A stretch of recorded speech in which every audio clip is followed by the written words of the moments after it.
여러분 안녕하십니까? 믿음의 향기 7번째 말씀을 드리게 되었습니다. 지금 우리가 무엇을 믿는가에 대한 말씀을 드리고 있습니다. 믿음의 대상이 분명해야 된다고 하는 것이죠. 그래서 우리는 하나님을 믿는다. 그런데 삼위일체 하나님을 믿는다. 이렇게 말씀드렸습니다. 과연 이 하나님을 믿는다는 것이 무엇일까? 우리가 믿음을 이야기할 때 한 번쯤 생각해야 될 것이 있습니다. 왜 믿는가? 무엇 때문에 믿는가 하는 것이죠. 가장 기본적으로는 알기 위해서 믿는 것입니다. 또 알기 때문에 믿는 것입니다. 그런데 우리가 믿는다고 하는 것은 그 믿음을 통해서 알아지는 것입니다. 믿음이 없으면 알아지지 않습니다. 다시 한번 말씀드립니다. 하나님을 믿는다. 하나님이 계시다. 하나님이 안 계시다. 이것은 우리의 논쟁의 대상이 아닙니다. 저는 다만 여러분들에게 믿음 생활하는 데 있어서 신앙을 가는 데 있어서 도움이 되기 위해서 제가 저의 작은 경험이나 또 아는 것을 가지고 여러분들에게 말씀드리는 것입니다.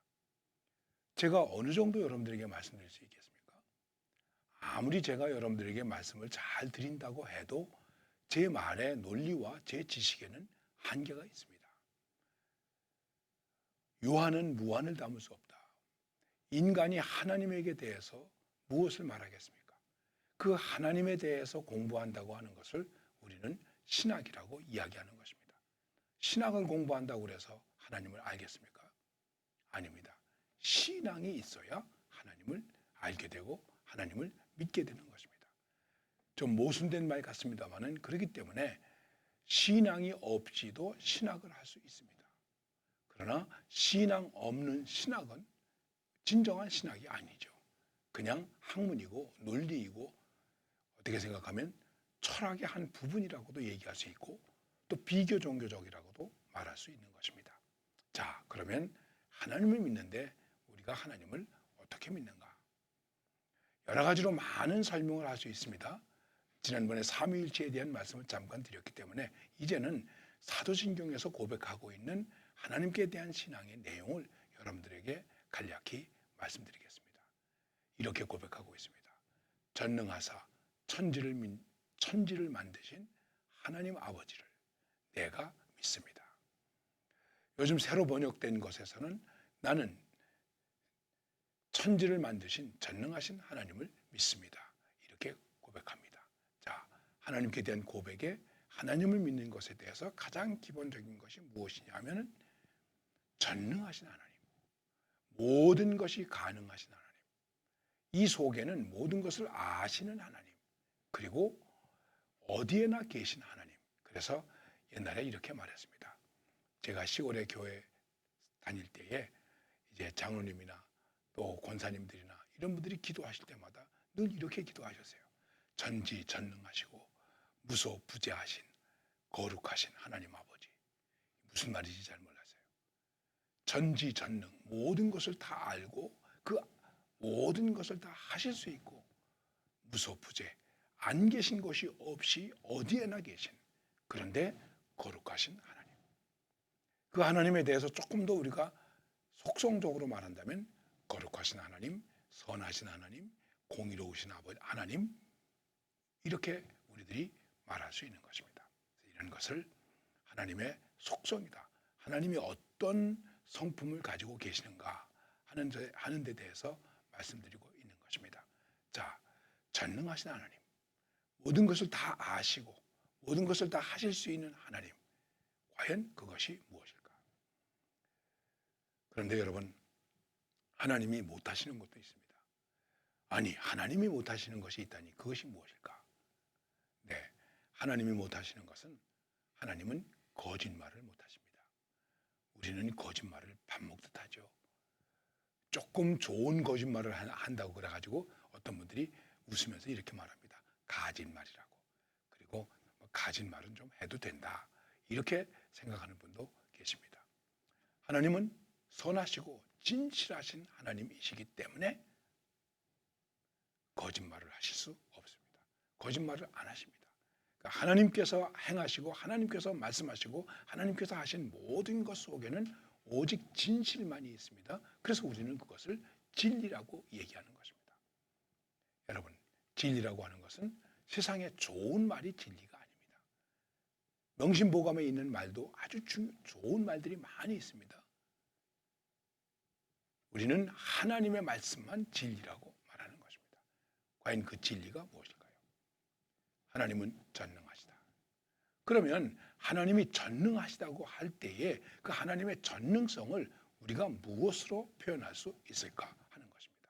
그래서 전능하사 천지를 만드신 이렇게 고백하는 것입니다. 이 말은 창조주 하나님, 창조하신 하나님, 모든 것을 다스리시는 하나님, 이렇게 말할 수 있는 것입니다. 자, 창조에 대한 이야기를 하면 또 할 얘기가 많이 있습니다. 많은 사람들은 이 세상이 이루어진 현상들에 대해서 뭐라고 말합니까? 그냥 옛날에는 절로 됐겠지, 저절로 됐다, 자연스럽게 되었다. 그래서 뭐 시조 가운데 산도 절로 되었다, 산절로, 물절로, 산수간에 나도 절로 이렇게 말했습니다. 다 절로 저절로 되었다. 저절로 되었을까요? 이 생명이 저절로 된 생명일까요? 여러분과 제가 이렇게 지금 존재하고 있습니다. 여러분과 저의 생명이 저절로 된 것입니까? 지금 내가 살고 있는 이 생명도 저절로 되어진 것이 아니라 어떻게 된 것일까요? 주어진 것입니다. 우리는 그냥 가장 간단하게 부모님으로부터 받았다. 이 몸, 이 생명, 육신적으로 생각할 때 부모님으로부터 받았다. 그러니까 내가 저절로가 아니죠. 이 세상의 모든 것은 저절로 된 것이 아니다 하는 것입니다. 어떻게 저절로 되겠습니까? 그리고 어떤 사람들은 또 말합니다. 우리가 발명했다. 새로 만들어냈다.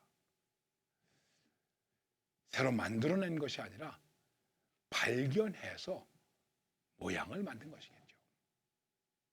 자, 과학적인 문제에 대해서 제가 논쟁하려고 하거나 과학적인 것에 대해서 폄하하려고 하는 얘기는 아닙니다. 과학자들이 훌륭한 것을 만들어 놨습니다. 그리고 자랑합니다. 우리는 이런 것을 만들었습니다. 자랑합니다. 그런데 그때 하나님께서 이렇게 물으셨답니다. 그래, 참 잘 만들었다. 그런데 그 원료는 어디서 가져왔니? 원료도 내가 만들었냐? 여러분, 원료도 우리가 만들어냈습니까? 이 원료가 저절로 되었을까요? 다시 한번 말씀드립니다. 저는 어떤 이런 문제에 대해서 논리적으로 이론적으로 다투려고 이 말씀을 드리는 것이 아닙니다. 우리는 믿습니다. 하나님이 창조하셨다. 모든 것을 창조하셨다. 창세기에 보면 뭐라고 말씀하시면 각기 종류대로 창조하셨다. 자, 그러면 여기서 이제 무엇과 문제가 되겠습니까? 진화와 문제가 되겠죠. 진화, 우리는 진화됩니다. 발전됩니다. 그래서 필요에 의해서 생겨나기도 하고 필요에 의해서 없어지기도 합니다. 그런데 진화로 인해서 이 세상에 인간이 있게 되었다. 어떤 생물체가 있게 되었다. 그것은 상당히 문제가 있는 얘기가 되는 것입니다. 그래서 과연 각기 종류대로 창조되었다. 이것이 더 근거 있는 얘기가 아니겠습니까? 무엇이 변화되어서 어떤 생물체가 되었을까요? 고양이가 변해서 호랑이가 되었을까요? 한번 생각해 보십시오. 언제쯤 고양이가 변해서 호랑이가 될 수 있을까요? 아니면 호랑이가 변해서 고양이가 될 수 있다. 요즘은 이제 과학이 많이 발달하고 유전자가 많이 발달했기 때문에 여러 가지 유전적인 그러한 작업들을 통해서 이런 것들이 가능할 수 있을 것입니다. 그러나 근본적인 창조의 문제에 대해서는 우리가 어떻게 답할 수가 없는 것입니다. 지난번에도 잠깐 제가 이런 말씀을 드린 것 같은데 인간의 창조에 대해서 생각해 보십시다. 자, 인간과 동물과 비슷한 것이 많이 있습니다. 그래서 인간도 동물이라고 말합니다. 우리를 뭐라고 그러죠? 우리는 좀 좋은 동물이다 그래서 고등동물, 다른 짐승들은 하등동물 이렇게 말합니다. 동물과 짐승이 다릅니다. 동물과 사람이 다릅니다. 미안합니다. 제가 지금 말을 좀 실수했습니다. 사람과 그냥 동물과 다릅니다. 뭐가 다를까요? 가장 기본적인 것으로 생각해 볼 때 생각이 있습니다. 사람은 생각이 있습니다. 마음이 있습니다. 동물도 조금 있다고 생각할 수 있을 거예요. 왜냐하면 주인을 보면 기뻐하고 주인이 아닌 것을 보면 덤벼들고, 그러니까 조금 생각이 있다 이렇게 생각할 수도 있겠죠. 뭐 100번 양보해서 그렇다고 우리가 양보할 수도 있습니다. 그런데 과연 동물 속에 인격이 있습니까? 인격이 없죠. 사람에겐 인격이 있습니다. 그래서 인격적이지 못할 때 뭐라고 말합니까? 짐승 같다. 짐승만도 못하다. 이렇게 말하고 있습니다. 인격이 없을 때 짐승이라는 것이죠. 지금 우리의 삶 속에서 인격이 없는 모습을 얼마나 많이 봅니까? 인격 없는 모습은 바로 인간이 아니라고 하는 것이죠. 그럼 그 인격을 누가 줬을까요? 언제쯤 인격이 생겨날까요?